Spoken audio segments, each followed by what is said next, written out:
And we're live. Welcome back to the Leadership Laboratory. This is episode 3.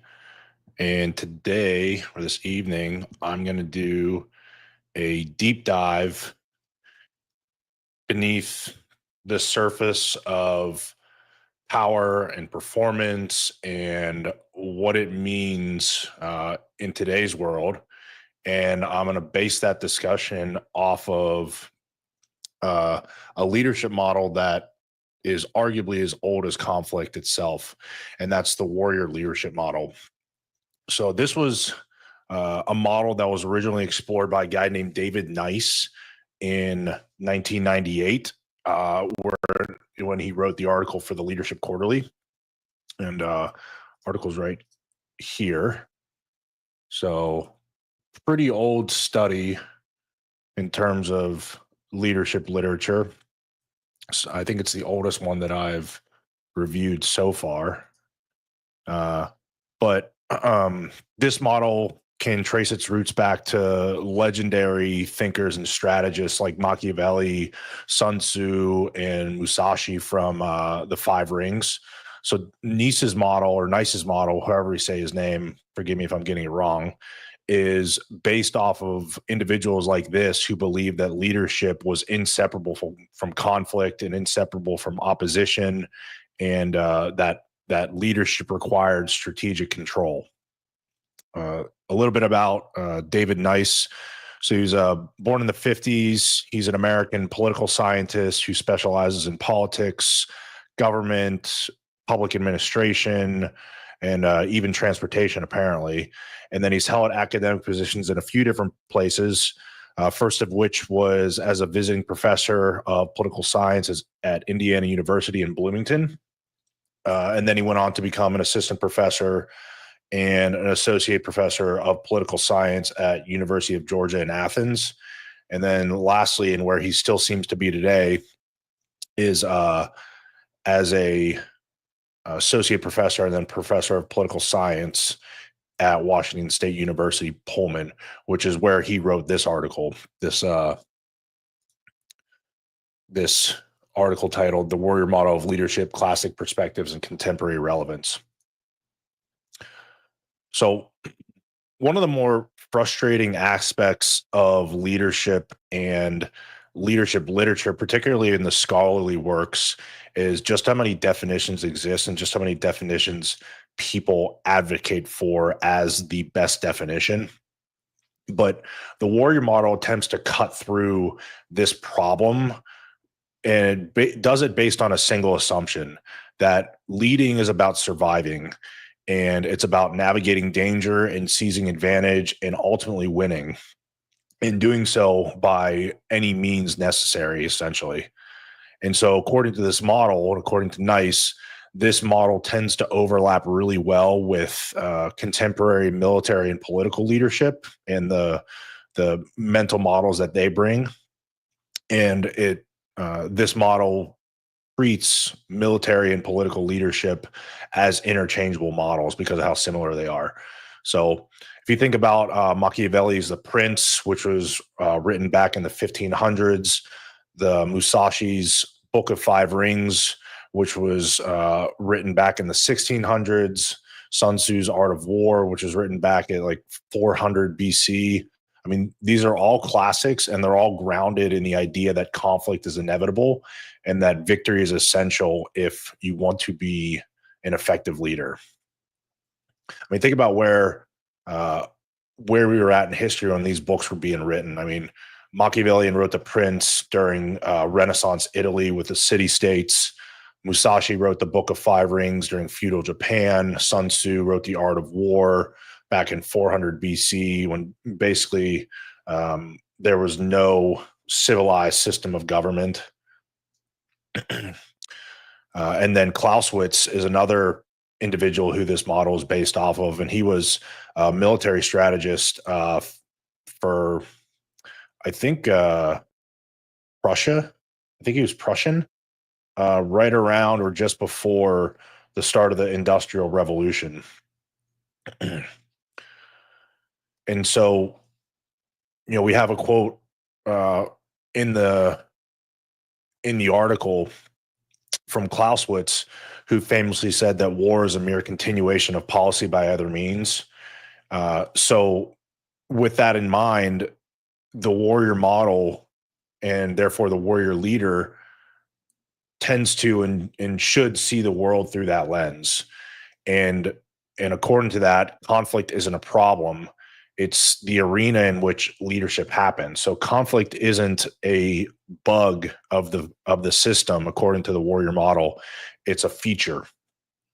And in fact, Machiavelli even argued that leaders should create opposition even if none exists, because it gives something for them to struggle and overcome. And he argues that struggle is what legitimizes power.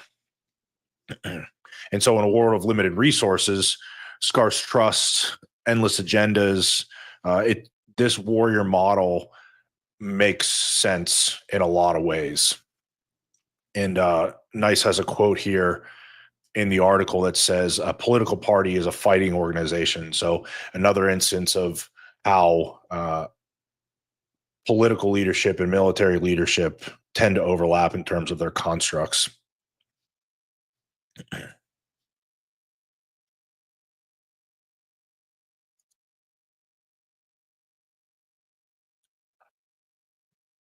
Another pillar of the warrior model is the control of information, because this model believes that information is a weapon for a leader, and the leader is the one who controls that flow, or should be controlling that flow of information. And the reason is, uh, according to this model, is that vulnerability is born from visibility, and so the more that your opponents or even your allies know, the more exposed that this model believes that you are.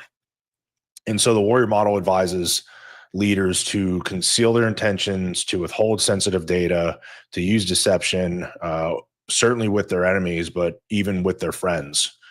And it's not a personal thing, it's a strategic choice.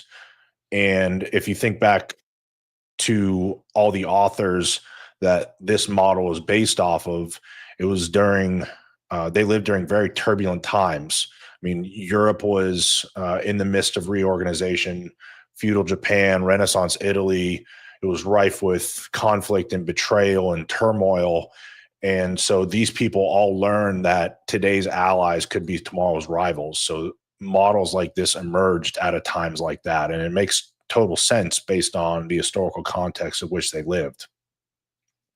Now, if you compare that to the more contemporary models that are more democratic in nature, those thrive on transparency and trust and collaboration. And those are the models that we're used to talking about.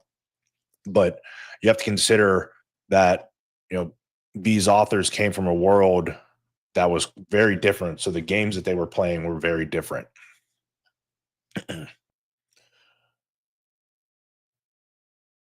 So here's where the warrior model gets uncomfortable. Uh, the warrior model says that success always justifies the means. And whether it's deception or betrayal or even violence, if it helps achieve the objective, it should be considered as necessary, or at least it should be considered as a possibility. So it's a really utilitarian calculus, and the ends justify the means, which is Machiavelli 101. This makes sense in feudal Japan. It makes sense in Renaissance Italy, where, again, betrayal and warfare were really, really constant. Here's the caution, though, that I would advise. Um, and just because life often feels like war, I'm not sure that we should so quickly adopt like this warrior's ethic in terms of our leadership models. Uh, and I think men are really drawn to this model, particularly men in the military. But when we internalize the idea that life is war, what we risk is that we are more prone to normalize behaviors that should remain rare and contextual. And so that's where the warrior leadership model can lose the plot, so to speak.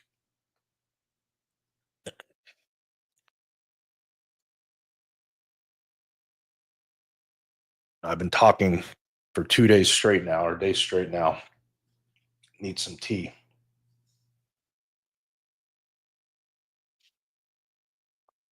Anyways, we're live.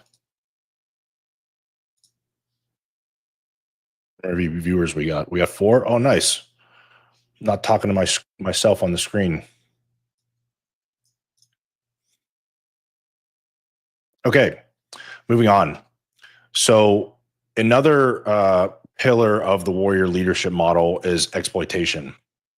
And so, according to this model, leaders need to know how to exploit others rather than elevate them, which is completely contradictory to the contemporary models of leadership that I've been exposed to and that most people are probably comfortable with. Um, According to this model, the warrior leader studies others not to help them, but to exploit them in an attempt to achieve their end goals. So they understand their fears, they understand their needs, they understand what their weaknesses are, and are willing to manipulate them. It's clinical, it's cold, but you can't deny that it's got some effectiveness to it. This is the inverse of transformational leadership and ethical leadership and servant leadership, which suggests that you should know your subordinates and your followers as deeply as feasible, and then seek to uplift them. This is not that. So while the transformational model or the servant leadership model seeks to build people, this warrior model uh, is prepared to and ready to break them if it means winning.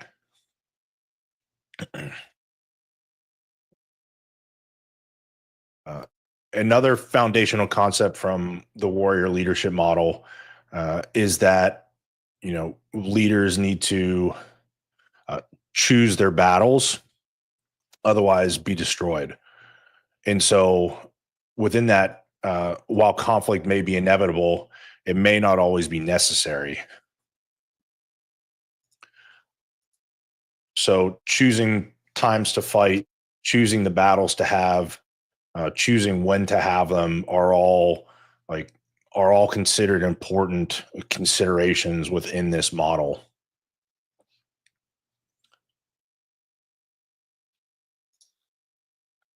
Yeah, yeah, exactly. This I think there's some really good takeaways from this model, particularly with one defending yourself against something like this, understanding that people may make Machiavellian choices uh, opposing you.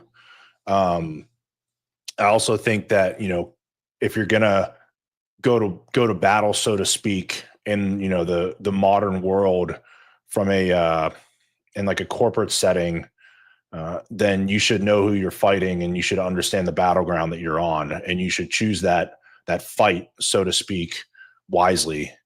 I think you should, it's probably wise to know the people around you well enough so that you can exploit them if you need to. So I kind of agree with these pillars to some degree as well, but I don't necessarily think that you should be exploiting people all the time. But I do think there's some prudence in having the option to, at least. And at the very least, if you know how to exploit people, if you know enough to know how to exploit them, you probably know enough to positively influence them, which is really what we're after. So, um, but definitely, this is definitely getting you a trip right to HR if you're uh, acting like Machiavelli in 2025. But in any case, back to choosing battles. So this model This model contends that the wise warrior isn't going to engage in every battle that's available that's in front of them. They're going to sit back and they're going to calculate the cost versus the benefit and make sure that they're asking themselves, is the battle worth it? And if not, they're also willing to walk away. So uh, there's some tactics and strategy behind this model as opposed to just brute force. Uh, One of the things that Nice points out in this study is that just the just the nature of being a leader, whether it's in feudal Japan or Renaissance Italy, or it's in 400 BC China, or it's in 2025, being in a position of leadership, being in a position of influence, is going to attract some degree of enemies. And uh, if you add unnecessary conflict, you're going to magnify the danger. And in modern cases, the danger is most likely just going to be you're undermining your own influence. If you're constantly going to battle and burning bridges, uh, people aren't just going to want to work with you. I've worked with people in the military that were incredibly sharp, incredibly ambitious, super competent, but they believed in what their initiatives were, and they worked really hard at them, but they were also willing to just break down walls and burn bridges in order to accomplish what they wanted. And sometimes they didn't realize that they were burning bridges. They just thought what they were doing was right, and it made people not want to work with them.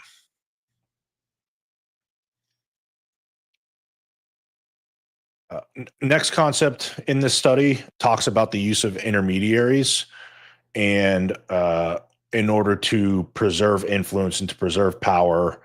And in the case of this study, they talk about preserving the throne because they're referencing Machiavelli and Clausewitz and Musashi and Sun Tzu.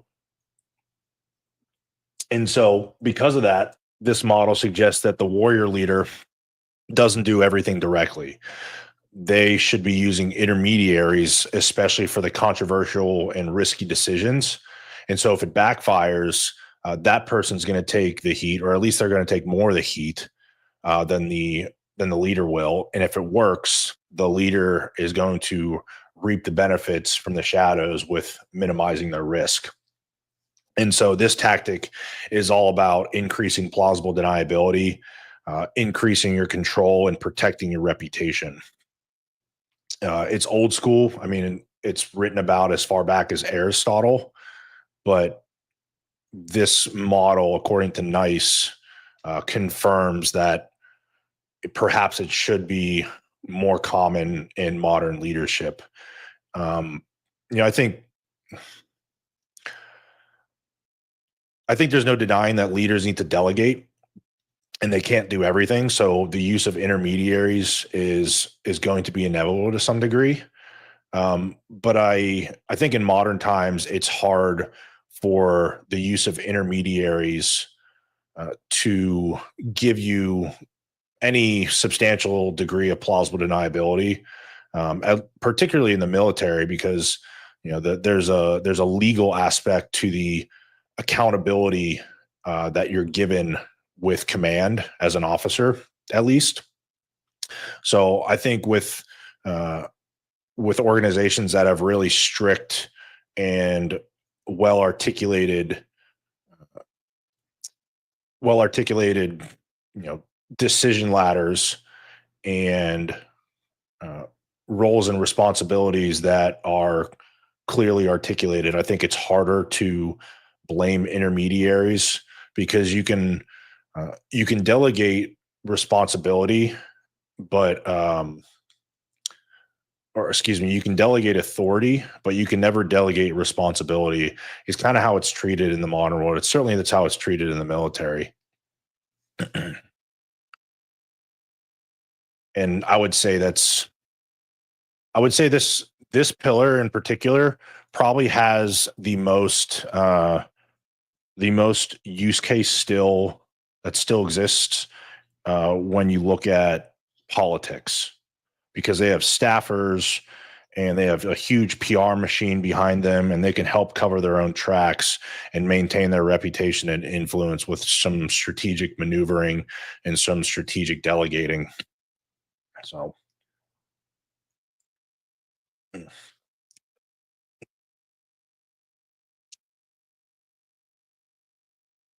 so the last aspect of this model is preparation, and so according to the warrior leader model, a individual should always be planning and always be preparing.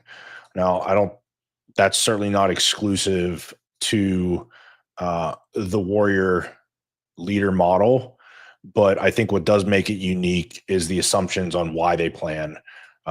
They assume that catastrophe and crisis is inevitable and is coming. They assume and train for betrayal, and they prep for worst case scenarios. So, assuming crisis is coming, I think that's pretty. I think that's probably pretty common with modern organizations and modern leadership. At least thinking about worst case scenarios, certainly not exclusive to the warrior leader model. Yeah, exactly. It's contingency planning. I think what makes the warrior leader model a little bit different is um, the assumption that people are maneuvering to betray you. I think it's a little bit less it's a little bit less publicly accepted to like straight up betray someone these days, but people certainly will, you know, people certainly will make, go out of their way to advocate for themselves way before they're going to advocate for you. So I suppose in a way that's modern day betrayal. It doesn't actually end up with a legitimate knife in your back or poison in your food like it probably used to. Um, so I suppose there's a corollary to that in modern times. So one of the big debates with this model is its ethics. Um, I think it's a pretty contentious model considering the utilitarian nature of it. But Nice makes an argument that it's not necessarily unethical, um, and he makes that argument because he believes that warrior leaders aren't necessarily without principles. They just prioritize victory over principles when the stakes are really high. And so I think therein lies the danger with this. Um, Humans are really great at rationalizing, you know, morally dubious and shady tactics when we want something really, really bad.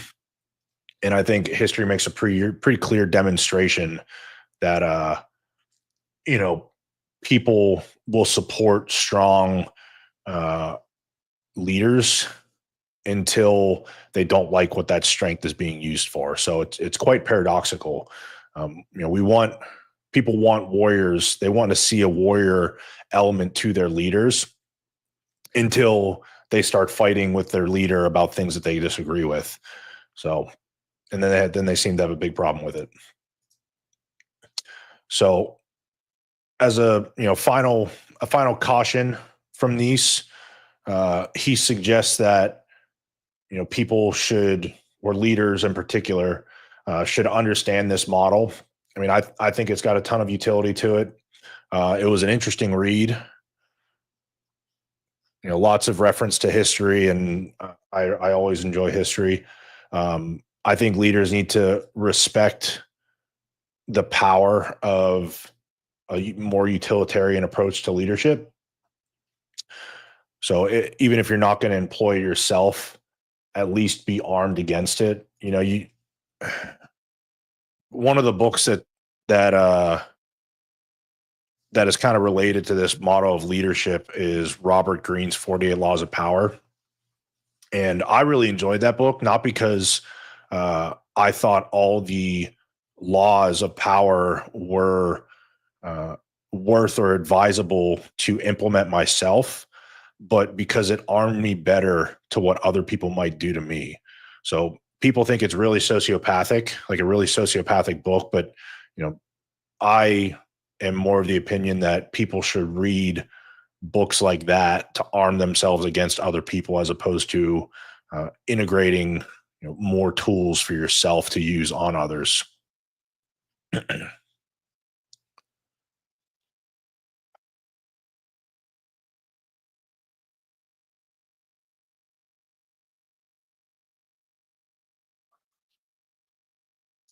That's basically it. A pretty short one. I'm kind of glad about, because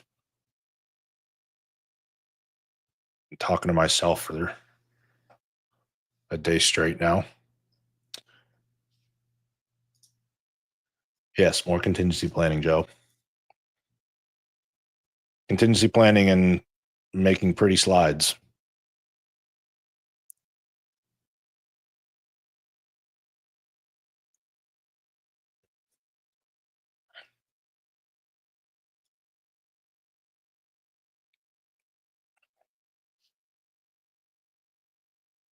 All right, we have 4 people in the chat. I think one of them's me. So really, we have 3. That's okay. It's only day 2.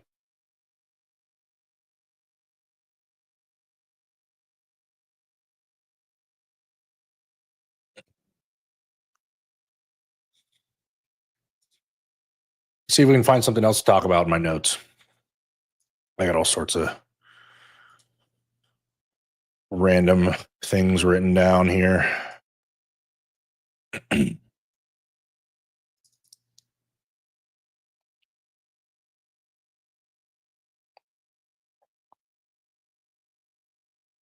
So I was thinking about talking about leadership hubris, and then psychopathy and leadership effectiveness. I think those 2 would be real spicy.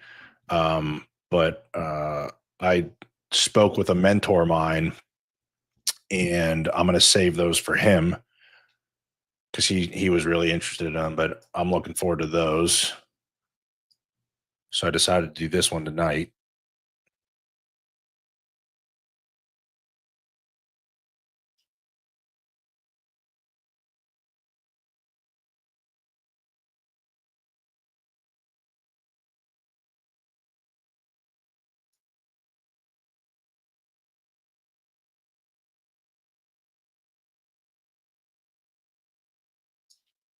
I think tomorrow I'm going to go over this article called "The 8 Puzzles of Leadership Science." I got to look over my notes to see if it'll actually be interesting, but yeah, we'll see.